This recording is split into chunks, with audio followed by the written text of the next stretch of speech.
Comment ça va? La rubrique. Comme tu as l'habitude de le dire, il faut que ça aille.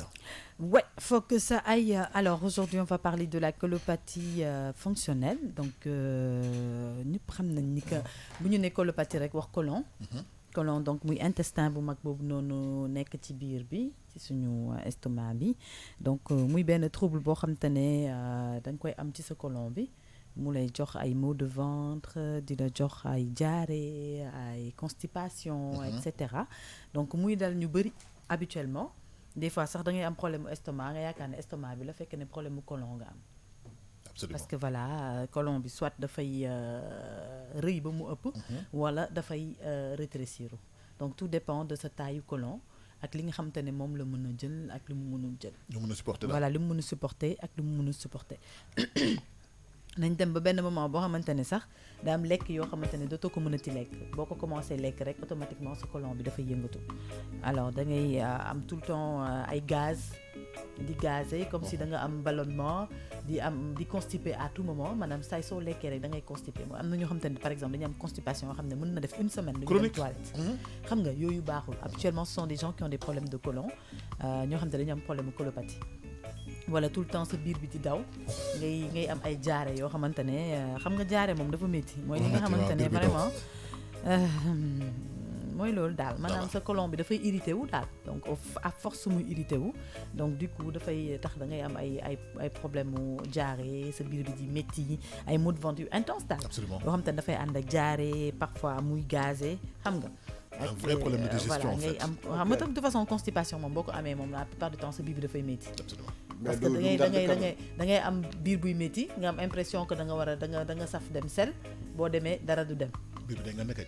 sa biir bi dafay ngande sa biir bi dafay gonflé dafay mel ni comme si da nga am ballonnement en fait xam nga boo amee ballonnement da ngay gis ne sa biir bi dafay rëy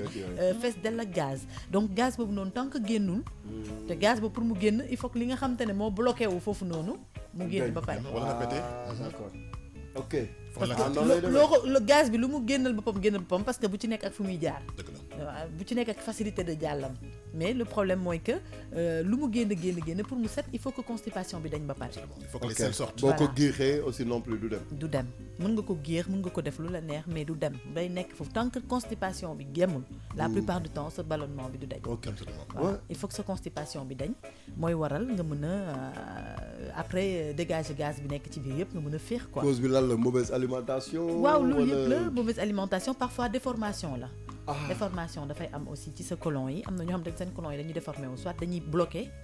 mën na nekk dafa bloqué fenn wala mu nekk loolu voilà mu laxasu wala mën na nekk sax que ne dafa am malformation mooy maanaam colon bi ni mu war a toll ko am na ñoo xamante ne seen colon tollul comme colon wu ñeneen ñi donc du coup ñooñu en général dañuy gën a am problème dañuy gën a am complication pour que affaire yi mën a jàll normalement am na ci ñoo xamante ne nag c'est dû à l'alimentation des produits qu'ils prennent yoo xamante ne c'est pas adapté au colon parce que colon bi dafay infecté wu tamit dafay def góom donc bu defee góom après góom boobu noonu dafay indi ay voilà ay complications donc il faut le traiter pour que voilà tey nga am problème colon c'est comme nga am problème estomac xam nga estomac brûlure la day am voilà day nekk ci biir góom buy nekk ci biir la colon tamit noonu lay amee góom donc góom boobu il faut que ñu traiter ko faj ko te noonu tamit lay emmagasiner voilà affaire yu toxique yi yëpp voilà mooy filtrer au fait voilà donc loolu voilà donc dara dootul jàll te bu dara jàllulee rek dafay bloqué wu fenn te bu bloqué mooy maanaam après voilà mooy indi problème yooyu mooy ngay biir buy métti ngay am ay problème mu gaz di am ay ballonnement di am voilà ay jaare ak ñoomin seen voilà te li gën a métti ci biir buy métti mooy nga am ay jaare te doo mën a génnee dara xam nga loolu dafa métti ngay xam ne sa biir bi mu ngi métti et que yow xam nga ne boo demee tey toilette loolu mooy tax nga soulagé wu nga dem toilette te doo soulagé wu moo tax d'habitude les gens dañ lay aider ak laxatif voilà ils te donnent des laxatifs pour que nga mën a jàllale affaire yi mën a génn xam nga mais habituellement ce qui voilà donc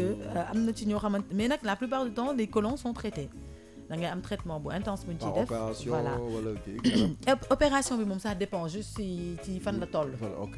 parce que am na ñoo xam ne seen colon day parce que tamit li ñu di fàtte mooy muy estomac lépp lu estomac li colon ak ñoom seen c'est des parties qui peuvent être cancéreuses aussi. Oui. Ouais, c'est des parties qui peuvent aller à une tournure de cancer. cancer du côlon dafa am cancer de l'estomac dafa am cancer yëpp presque am na ci organisme donc tey par exemple bu yeggee ci niveau wu stade boobu noonu maanaam egg infecté wu à un degré où dafa wala def benn plaie boo xam ne dafa dem ba mujj bi plaie bi dem ba egg niveau boo xam te ne état cancéreux la nekk à ce moment là ils sont obligés de l'opérer. Et tissu yi dafa fin de telle sorte que vraiment il faut de la microchirurgie. Voilà, il faut c'est une chirurgie très délicate, très très très compliquée boo xamante ne dañuy obligé dagg racoler karang voilà ñoom si seen système de travail yi ñuy def ñoom dinañ xam exactement quelle sera la procédure mais nag c'est des cas 1 cas sur 1000 que tu vois qui ont le cancer du côlon. C'est pas un cancer très très très fréquent parce que habituellement quand les gens nit ñi bu ñu demee ba am problème mu côlon d'habitude ils sont suivis. C'est des gens qui ont régulièrement des suivis médicaux di dem di seeti ci médecin yi ñu leen di jox ay traitements di leen jox ay laxatifs di leen jox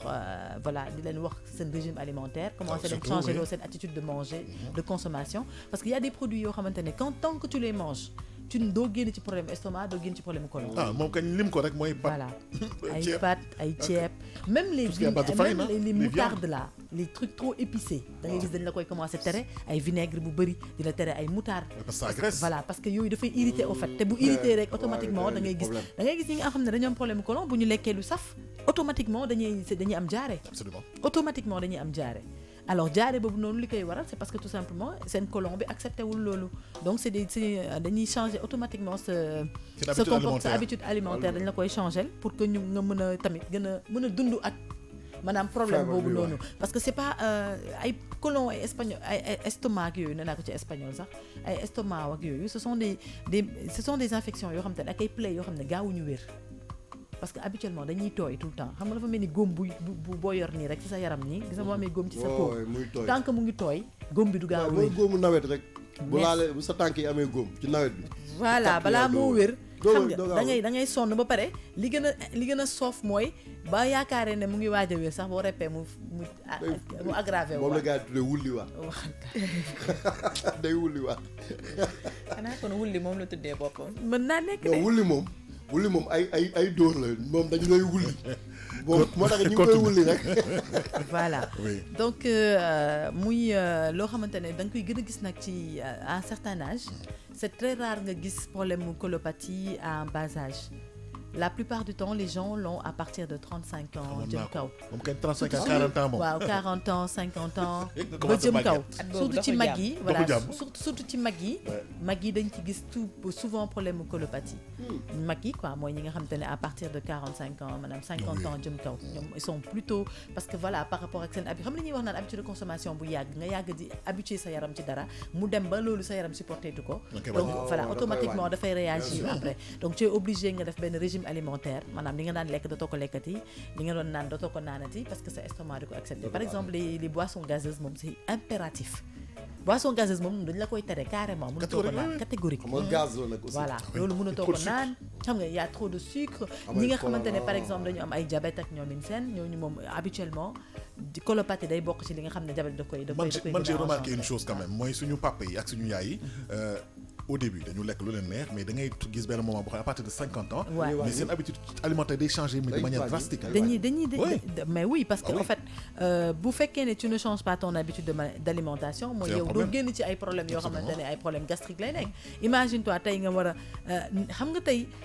li ñuy wax naan système immunitaire day affaiblir sax li ñuy wax naan biir maanaam lépp lu jëm ci biir dafay dem ba day jouer ci sa physique oui ay sonn dafa mel ni tey nga sa biir daw sa biir bu dawee par exemple nga dem sel ba ñëw da ngay gis ni ngay loofee da ngay loof tu as l'impression que da ngay yooyu moom lañ tuddee kayang 100 kilos ay kayang yi quoi da ngay mel ni 100 kilos lañ génnee sa yaram bi tu es soulagé aussi da ngay soulagé wu mais da ngay loof maanaam sa yaram bi yëpp ay dee da ngay am impression que dootoo mënati dox bon kooku sonnoon na voilà poids boo xamante ne xam nga mooy loolu ngelaw bu bëri moo koy def ngelaw gaz nii ci biir bu bëri comme nga lekk ngelaw kese mais may dégg am ngelaw bu bëri nekk sa biir ba ngelaw li génn da ngay mel ni parce que da ngay yenn saa da ngay toog sentir benn ngan di lourd sa biir saa yi loolu du gaz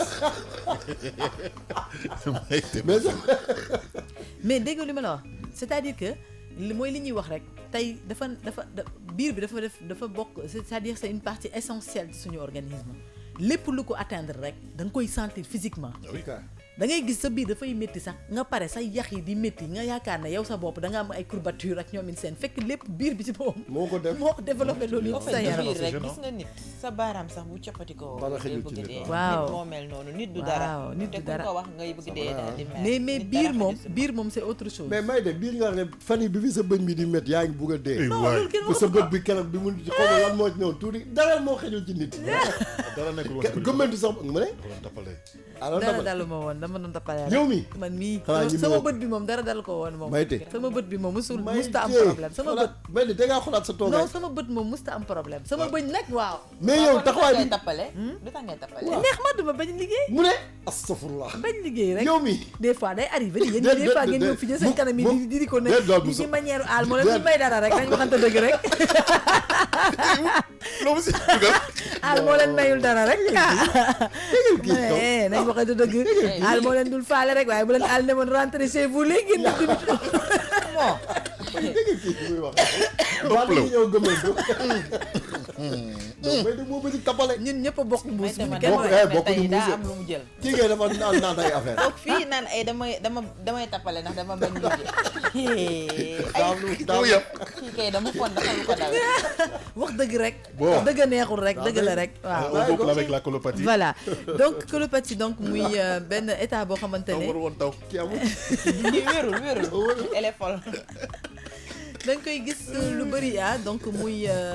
loo xamante ne état de constipation la lay def état de diarrhée état de gaz da ngay gis ne biir bi dafay ballonné habituellement da ngay am tout le temps envie d'aller au sel mais force c'est pas évident boo demee sel nga mën a génnee li nga xamante ne moo nekk sa biir bi ñi nga xamante ne par exemple colopathie boo ko amee tey dañ lay tere naan ay meew tout ce qui est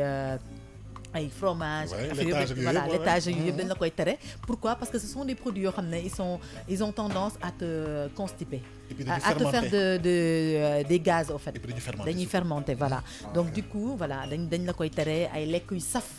comme ay kaani comme ay moutarde ay lekk yu saf yooyu noonu dañ la koy tere Poivre. voilà ay poivre ak yooyu noonu dañ la koy tere en général dañ lay def la benn régime bu drastique pour que nga mën a soulager sa côlon bi après saf ñu mën yëpp ko lañuy- traiter yu saf jox yëpp la lañ ay lay tere. antibiotiques jox la ay antalgiques jox la ay affaires yu bëri yoo xamante ne ay benn traitement spécifique le côlon am boo xamante ne moo lay permettre nga mën a soulager wu. Et comme tu l'as dit tout à l'heure, dem ba fin bi. quand ça arrive, il faut aller voir un gastro-entérologue. Ah comme tu bah l'as dit. oui gastroentérologue bi moom c'est obligatoire Ouais, ok. c'est-à-dire C'est que tey jii nii boo amee problème colopathie doo demoon ci généraliste tey c'est un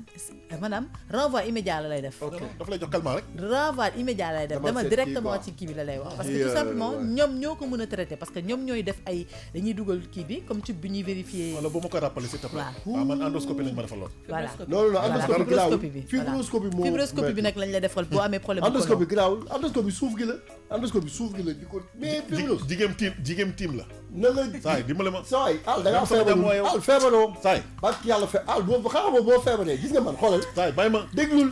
bii léegi da ngaa feebar On m'a honte devant tout le monde. feebaroo xoolal Tegil yow. yow maa yow man endoscopie bi ma ko gars yi def fii man non seulement médecin mi fa tax de mais ay stagiaires gel ñoo fa nekkoon saa yi nga ne nii Tëjee sax. waa ji di la ne waa ji di la ne waa ji di la ne nii saa yi keel bu baax ngay kii waaw daa fekk feebaroo rek waaw waaw yow dama bëgg Feebar moo taxoon ma dem. voilà li may donc téye. muy dañ lay defal fibroscopie donc dugal tube bi daa fekk pour feebaroo xool déjà plaie bi fan la nekk ban hauteur la nekk ban partie la xool état bi nga xamante ne moom la nekk et à partir de ce moment là selon diagnostic bi nga xam ne moom la ñuy def defal la ay analyse ak et cetera ci la ñuy doog a xam ban traitement vraiment adéquat lañ la war a proposer wax la quelles sont les choses à ne plus faire les attitudes à avoir à partir de ce moment là pour mun a féex pour mun a sentir bien donc muy vraiment benn feebar boo xamante ni il faut pas le négliger parce que comme je dis toujours ce sont des maladies yoo xamante ne quand le traitement n'est pas bien fait ils peuvent faire une tournure de cancer et cancer du côlon moom maar de musiba mooy dañuy dagg sa côlon Ah oui. dagg sa côlon bi réduire ko la ñuy def et ça dépend ci ban stade la nekk am na stade bu muy nekk dina yomb a dagg réduire ko non seulement tu ne mangeras plus parce que wala boog quantité bi nga war a lekk dootoo ko lekkati parce que sa côlon bi dootul mënati jël quantité bi war secondo bu fekkee dafa yegg stade bu avancé ba mu ëpp mooy y a de fortes chances que même si on l'opère c'est réversible en fait. voilà parce que cancer moom ñëpp xam nañ ne dafay saxaat cancer mooy li nga xamante ne comme garab da nga koy dagg ba ci taat bi racines yaa nga fa di la xaar. Absolument comme ni ko waxee. voilà il faut bien donc traiter. tant que buddi woo racines yi carrément ba mu leer na ne racines yi jeex nañ ci suuf si ba dagg jeex tàkk tu as de fortes chances à ce que garab boobu saxaat feneen wala mu saxaat d'une autre manière. donc dañ ci bàyyi xel bu baax a baax te ku ci ne commencé ku ci am à répétition ay problème maanaam des gaz ngay am à répétition gaz yi dégg sa biir bi tout le temps mu naan grrr wala ngay sa biir bi tout le temps boo lekkee lu ndaw nii rek mu ballonné wala ngay am tout le temps ay jaare boo xam te ne boo maanaam ngay am jaare yu récurrent wala ngay am constipation maanaam constipation xam dafay yàgg surtout constipation bu yàgg boo ko commencé am rek il faut aller voir un médecin parce que ce n'est pas normal tu ne dois pas avoir des constipations maanaam constipation 1 jour 2 jours suffit mais bu defee une semaine rek ou plus d'une semaine rek ça veut dire qu'il y a un problème il faut aller voir un gastro-entérologue mu xoolal la lan mooy souci bi exactement ndax ci côlon bi la ci estomac bi la wala lan la exactement ñu mën la ko traiter mu gaaw nga mën a nekk ci jàmm. Absolument, voilà. Merci Tata Maïté. Et je rappelle que Saint-Louis il fait 25 degrés actuellement. Mon retour ici 35 degrés sur 1 heure jotee. 35 da nga wax. Wallaay 35 Saint-Louis. waaye nag xam nga ñoom dafa am lu leen seq ndeysaan. ak Sédhiou. Voilà. maa ngi ko ay bonne écoute à tous les Saint-Louisiens.